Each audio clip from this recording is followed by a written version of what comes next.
Hello, this is Giuseppe Conti. I'm the founder of Conti Advanced Business Learning, a company that specializes in negotiation and influencing. Were you ever in a situation where you were negotiating with another party and the deal was just not moving forward?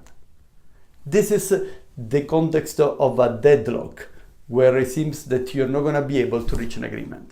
Looking at my experience, I thought at a situation at the very beginning of my career.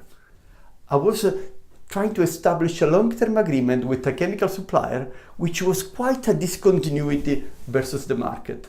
The market was operating with monthly price negotiation, and we wanted to go for a long-term agreement.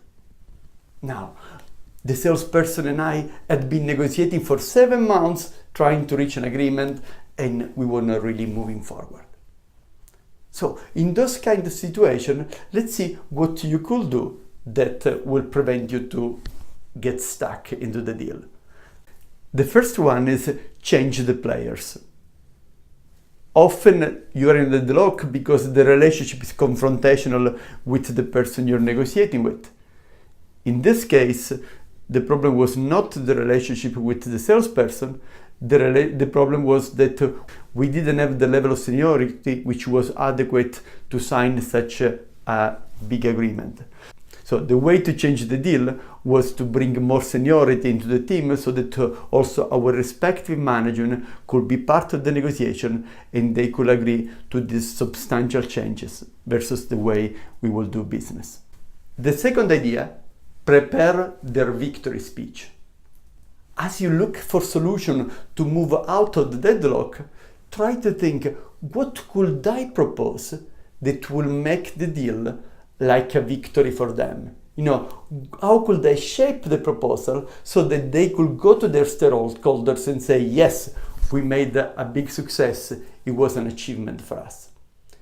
In the specific case, for instance, something that we agreed to do is that they could use our name in their internal communication, put it in their magazine, so that they could claim that they had established a global agreement with a prestigious customer.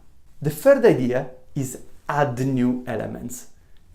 What could you bring into the agreement that will enable to open new avenues and therefore get out of the deadlock? In this specific case, what we introduce is some risk mechanism so that whenever the market will go too high or too low, then the two parties will not lose too much compared to the market. To summarize, then, to get out of the deadlock, there are 3 ideas that you can apply. One is change the player. The second is prepare their victory speech. And the third, add new elements. For more insight into negotiation and influencing, check our website www.cabl.ch. Thank you.